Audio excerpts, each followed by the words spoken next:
Blessings and greetings and blessings, blessed souls. We're alive because we're meant to stay alive in this most existential of moments with the heartfelt intent of being configured to Torah Chaim, instructions of life, Torah Chesed, so it's kindness, Torah Rachmim, instructions of mercy.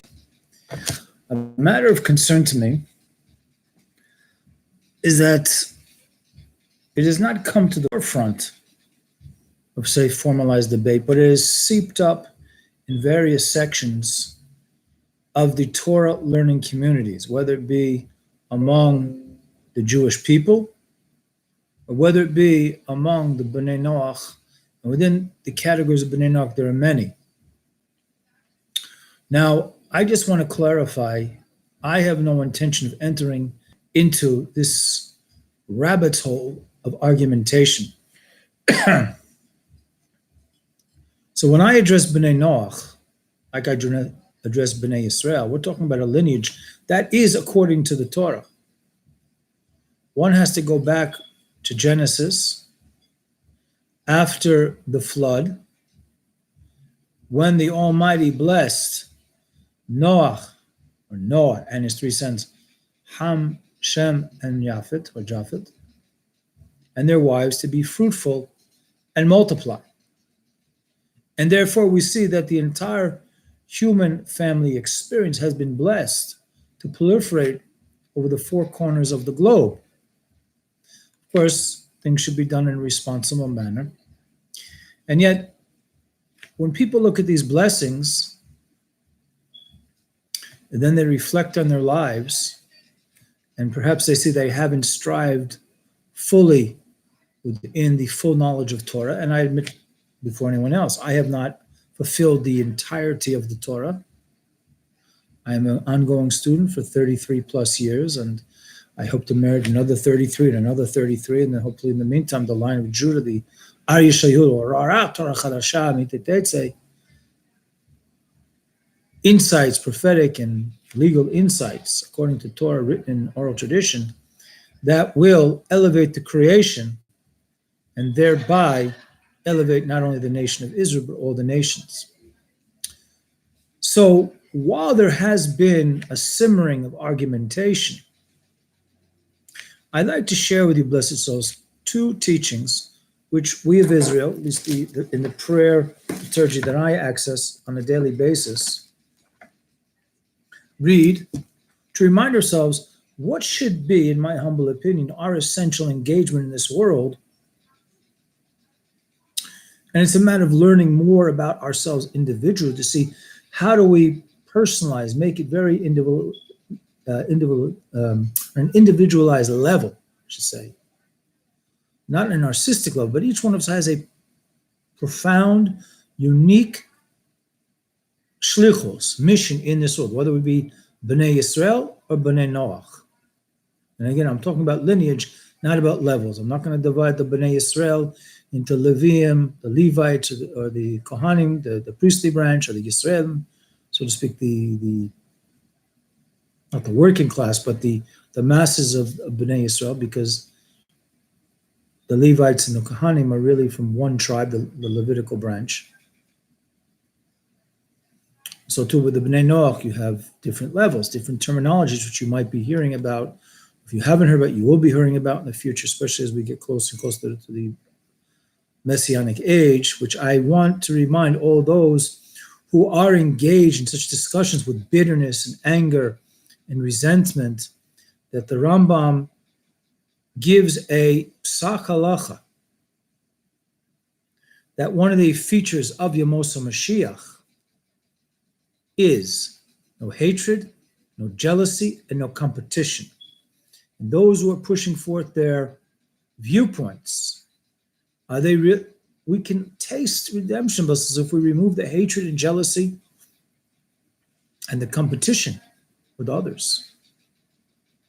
We're actually all here to climb the mountain of truth. So without further ado, and I also want to dedicate this teaching tonight to the Ila Nishmas, the elevation of my dear mother-in-law, Rivka Fortuna Bas Daniel Aliyah Shalom, to Eliel ben Menachem Med Hashem Imkum Domo, nice young man whose life was snatched away from him at the tender age of 23 or 24 last Shmini Atzeres. And recently my chassan, my son-in-law, grandmother, Chana Pearl Bas Sutal, who was taken from us last week. So here is something that we say in the Hasidic liturgy after the threefold Kohanic blessing, which I might as well say. I'll just read it in the English. And the Almighty told Moses, saying, speak to Aaron and his sons, saying, thus you shall bless the children of Israel. Say to them, may the Creator bless and guard you. The Creator make his countenance shine upon you and be gracious to you. The Creator turn his countenance toward you and grant you peace. And there's a verse from the Torah which then follows in Numbers. And by the way, those were all verses from the Torah. And they shall set my name upon the children of Israel, and I shall bless them. Meaning, the Kohanim, by uttering the name of the Most High upon the Bnei Yisrael, the children of Israel, the name of the Creator will bless them to bless the nation of Israel. Now, following, there are two very, very powerful, there's a teaching in the Mishnah and a teaching in the Gemara, and that's what I want to focus on with you, blessed souls, right now. These are the precepts for which there is no fixed measure is prescribed, leaving the crops of the edge of the field for the poor. This is found in the Mishnah of Peah. We'll talk about that in a few moments. The gift of the first fruits, which is solely upon the Bnei Yisrael. The pilgrim offerings brought when appearing before the Creator on the three festivals of Pesach, Passover, the Festival of Weeks, I believe it's called, the Shavuot, the one we commemorate the giving of the Ten Commandments, the entirety of the Torah, actually, and Sukkot, the Festival of Tabernacles. Deeds of kindness. There is no fixed amount for how much kindness we can do in the world, and the study of Torah. So that's in the Mishnah Peah. So I'd like to review with you some things from the oral Torah tradition, blessed souls, to accentuate more of these teachings. That from the Torah, in terms of what amount of the field should a person set aside or offer up their first fruits or their appearance offering, the 3 times we would make the pilgrimage to the Holy Temple, there's no set amount. However, our sages have taught us whoever increases in these, this is praiseworthy. Now, most of us are not living in an agricultural setting to set aside the side of our field. But from the rabbis, while we don't leave Peah, we do take rabbinically ordained meiser from money from what we have earned. And there are various deductions one can make before giving that amount of charity, Peah, so to speak, monetary Peah, and then using the rest for our own family's needs. We won't talk about the Bikurim or the first fruits. That's a discussion for another time. Now, in terms of acts of kindness, there are two. The Mishnah, from the oral Torah tradition, wants us to know there are 2 categories of doing kindness. One is doing kindness with your money, meaning giving charity, tzedakah, or to give a loan for those who need, to feed the hungry, to clothe the naked, to redeem those who are in captivity, and similarly. And we're worrying about what we should be called when we have the golden opportunities to do kindness with our money, to lend money to people who need it, to redeem those who are in captivity. There's a second category where we use our own bodies as no pun intended, as the body of the act of kindness. That is to say, to visit the sick, to, unfortunately, we shouldn't experience this, to bury the dead, to console those who are in mourning, to rejoice a bride and a groom. And all of this is in the category of kindness with your body. And you're worried about what you want to be called? If you're involved with all these things, blessed souls, you really care what you're being called. You're doing your service to the Creator and fellowshipping with human beings by giving comfort for those who are suffering, to empower those who are in the most joyous moment of their life to start a new life, to build a faithful house in Israel, a faithful house amongst the children of Bnei Noah, and you're wondering about what you want to be called, that's a shame. Who's to blame for all this? It's called the Yetzer Hara, the evil inclination that's mixing in as we are touching, kissing the shoreline of redemption when there's so much good to be done.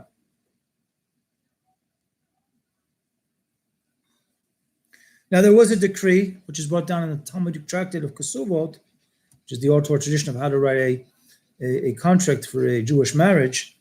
In Usha, which I guess was a place in Bavel, they made a decree that a person, when giving charity, should not give more than a fifth of his resources, because we're not supposed to disempower ourselves by empowering others.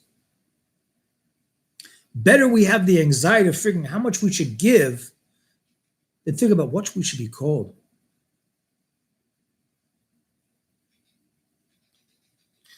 Now, when it comes to, according to the Talmud Yerushalmi, the Jerusalem Talmud, that our Mishnah is not really essentially being engaging except the idea of there is no limit when it comes to acts of kindness with your body. So there are limitations of how much you can give of your physical resources, your money. Because again, you don't want to become disempowered and you yourself become one who has to come knocking on the doors of others to ask for help. But when it comes to dedicating your body to visiting the poor or visiting the sick, visiting the house of the mourners, rejoicing a young man and a young woman who are looking forward to the, we've all been married, those of us who have been married, and we've participated at weddings. The young men and women, they want to be greeted and encouraged because it's a very, very big move in life. And then there's learning of Torah. There's no end to how much we can learn.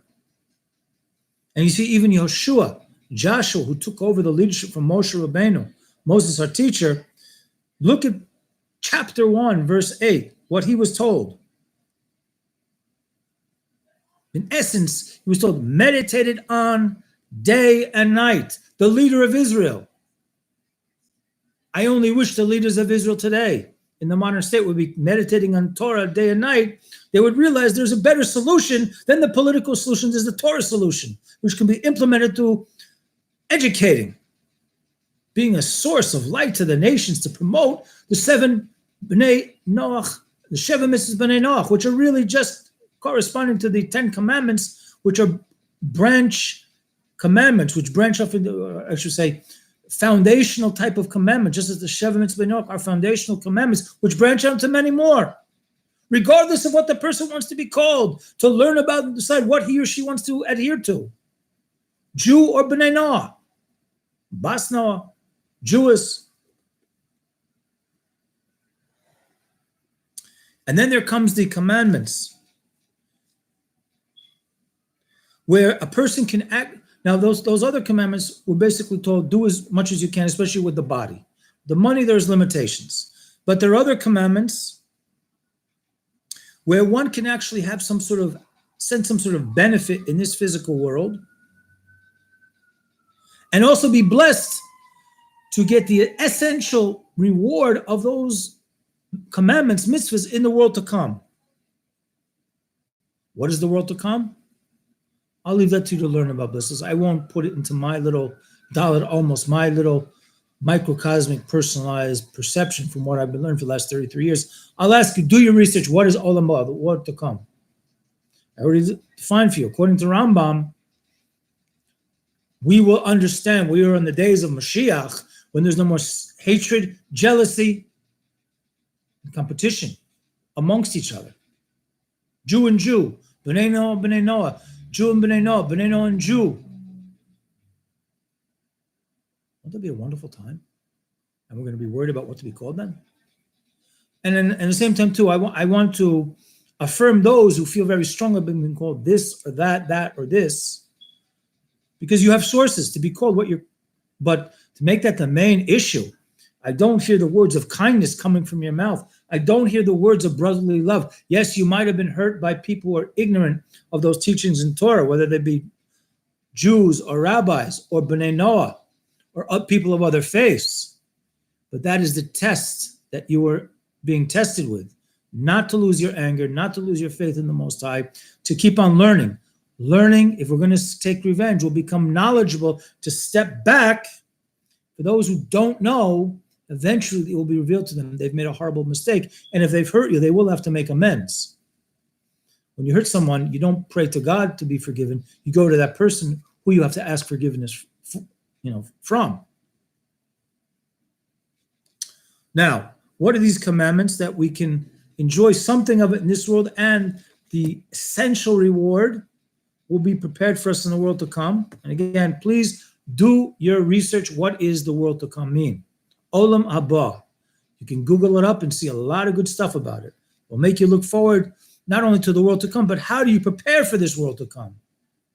If I'm on a trip, I want to make sure I'm properly packed and properly have enough food and drink and the money to pay the tolls, because we have toll bridges we have to pass, spiritually speaking, allegorically speaking, as we go through this world, blessed souls. So these are the mitzvahs. Honoring one's mother and father. One of the, I just learned over the Shabbos, and I did a radio program today. The Lubavitch Rebbe, may his marriage protect us, taught a young woman who was very angry at her father, who divorced her mother when she was 4 years old. A child must not judge a parent. It's a tough one, because some children have been raised in very dysfunctional settings, whether it was a divorce or it was a dysfunctional marriage that the husband and wife stayed together. But yet, the Rebbe advised, as part of the mitzvah, the commandment, do not judge your parents. Think about that one. Meditate upon it. And you're worried about what you should be called. Acts of kindness. We just talked about it before. As it says in Proverbs, pursue tzedakah, pursue charity, pursue righteousness and kindness, and a person will find life.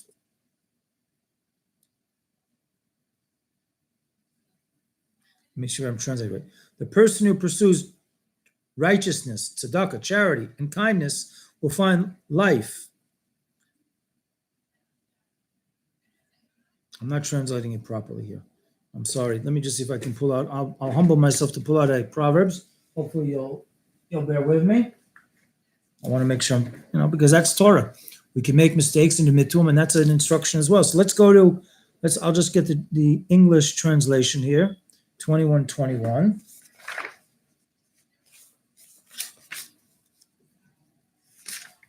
We're getting there. Okay, here we go. Here's an English translation, which is far more accurate that I was trying to share with you, blessed souls. It doesn't bother me that I didn't know it perfectly.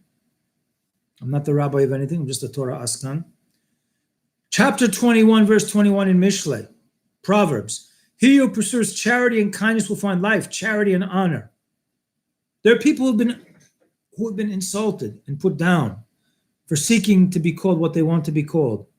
And again, I can't blame you for feeling hurt, but take the advice of someone much wiser than you and me put together times 1,000.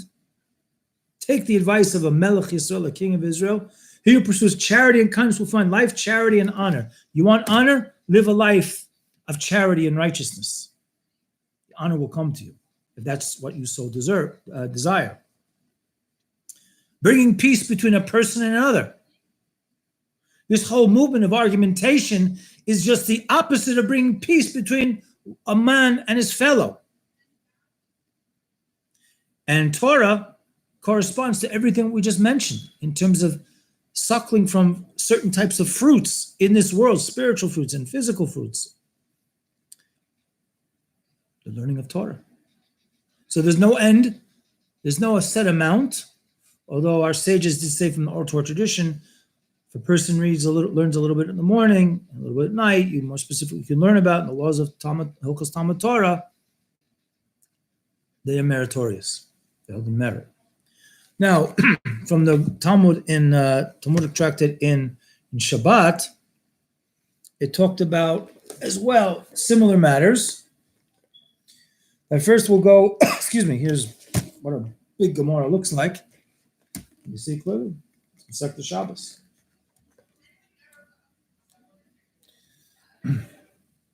Rabbi Yochanan says there are 6 things that a person can benefit from, eat from the fruits in this world, meaning depending on the commandments they're engaged in.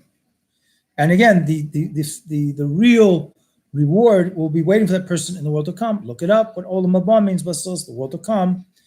Bringing in guests.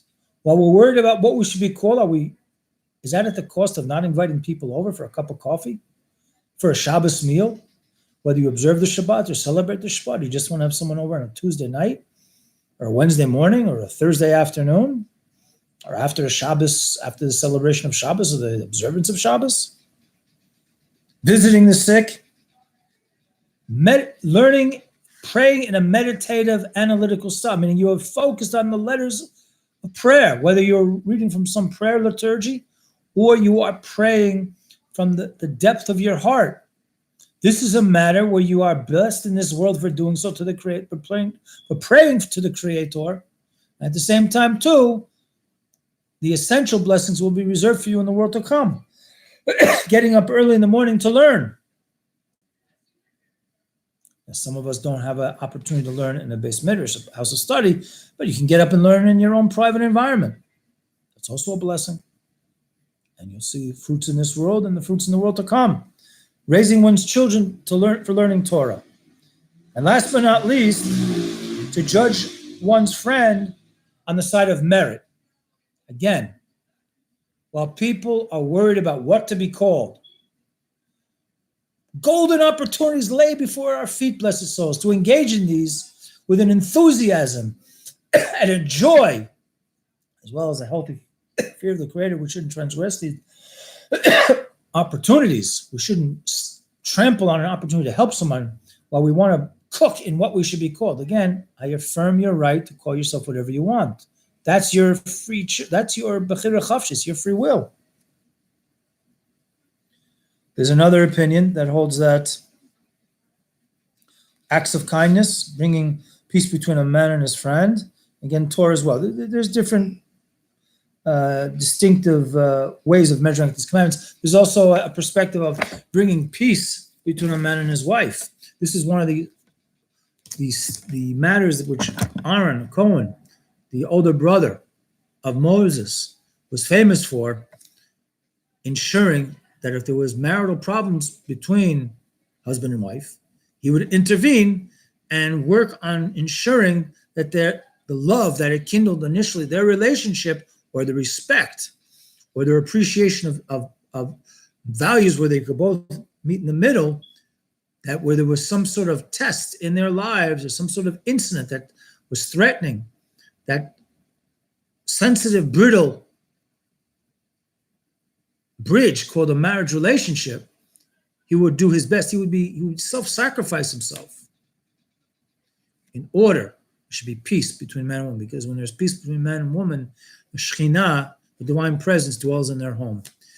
So maybe this seems like a little bit of musar, castigation, rebuke.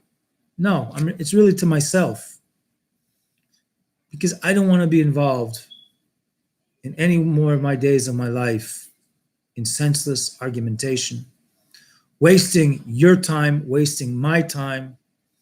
I would rather be of the students of Aaron, loving peace, pursuing peace, and reminding everyone they have a divine image to help them get off in scrimmage, to remind everyone they have a Tzelem Elokim, which is no dream. And we've all got to be good. And I start with myself. I wish I could be better. I'm trying to be good. Sometimes I'm good. I could be better. But when I waste my time in worrying about what I should be called, I once saw a teaching from the Baal Shem Tov, blessed souls. He said, don't care what anyone calls you. Just make sure you do what you have to do in this world. As I've heard another rabbi say, we have to man up. Or if we're women, we have to female up. We have to elevate our game. But life is no game. But if we get caught in titles and whatever we want to be crowned with, yeah, we will be crowned with a good name if we're engaging in these matters. And these are very few mitzvahs, blessed souls. This is not all the 613. Well, of course, the virtue of Torah was stressed, that it corresponds to all those mitzvahs that we talked about. But if we immerse ourselves in this, each and every one of us, whether we B'nai Yisrael or B'nai Noach, I'm talking about lineage now. And again, the names, the titles shall be properly given to those. And there are those who should be properly crowned with certain names. The Rambam talks about it. The Rogachover Goen speaks about it. It's in the Gemara. It's in the scripture. A lot of different names we can be called. But the main thing is, we have to be faithful stewards to the Creator.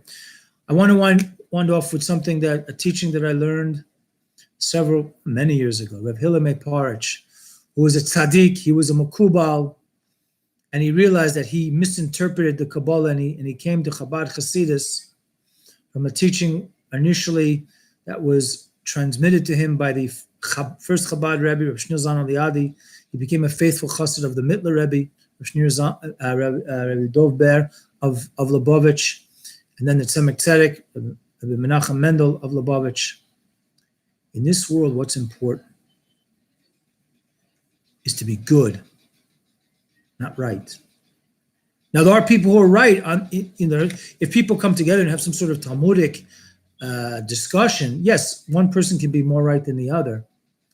But hopefully, even if we admit we're wrong, or the other can admit that we're right, hopefully, out of these intense discussions, it won't be to separate one from the other, not pure levavos, but rather to realize there's a goodness shining upon all of us, to seek out the ways of the Torah, to seek out the ways of the Creator. Hopefully, we have a havachad, one love, Gora lechad, one destiny, kolon follows, but darchinom darkishom, in a peaceful, pleasant way. Good night. I will be, hopefully, in the next 3 days, I'll be up in Pennsylvania, the Poconos. Hopefully, be the Poconos section of Eretz Israel, because I certainly believe at this moment, any moment, not tomorrow, not next week, not any precondition, that the Almighty, in the Almighty's mercy, which is way beyond our perceptions of mercy, on this teeny tiny mustard seed called planet Earth, shall send the Arya Yehuda, as we mentioned earlier in the presentation, I can't emphasize that enough. The Mashiach, the Messiah, shall instruct the entire human family experience, as we are all called in Genesis chapter 12, verse 3, Kol Mishpachat Adamah, all the families of the earth. This is anti-eugenics Torah.